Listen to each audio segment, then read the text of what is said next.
Today is November 21st, 2023 at the Dakota Lakes Research Farm.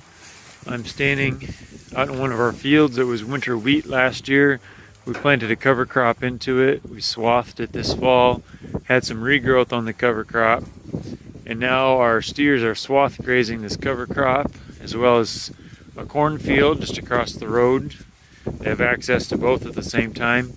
And we also put these bunks out here on the swath field, and I'm going to try to get you a better look at them. We built skids underneath of them, and we have 4 bunks connected to each other. You can see the connection here. This is the first design here. We'll see how the strength holds up. You can see that there is a bend on that U-bolt.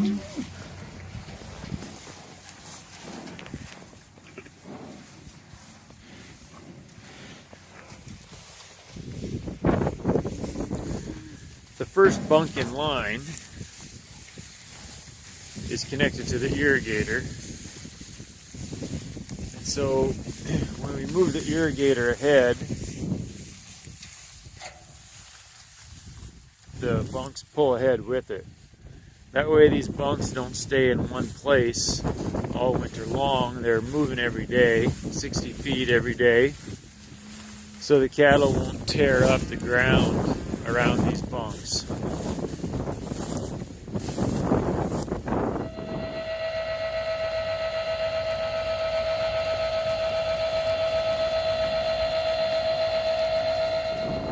The irrigator also has a fence hanging from it.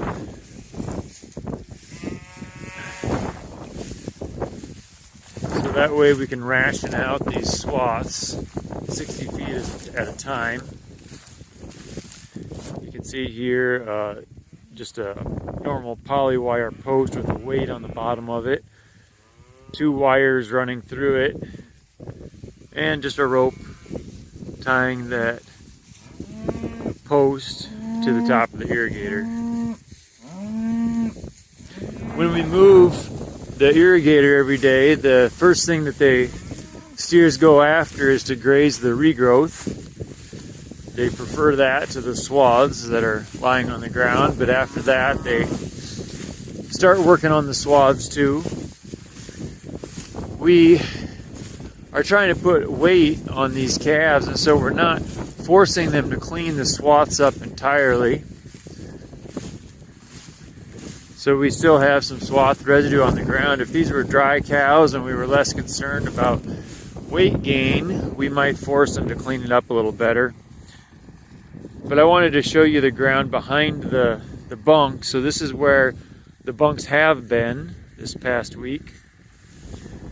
And you can see that the standing residue has been trampled down, but we've got enough soil protection here. We've moved these bunks often enough that it's not as though the hooves have really churned up the ground. Now keep in mind there's also a wheel track from the irrigator right in the middle of this, so there is some ground disturbance there where that wheel track was. So mostly that disturbance is not due to the cattle, but to the irrigator and us collapsing that wheel track.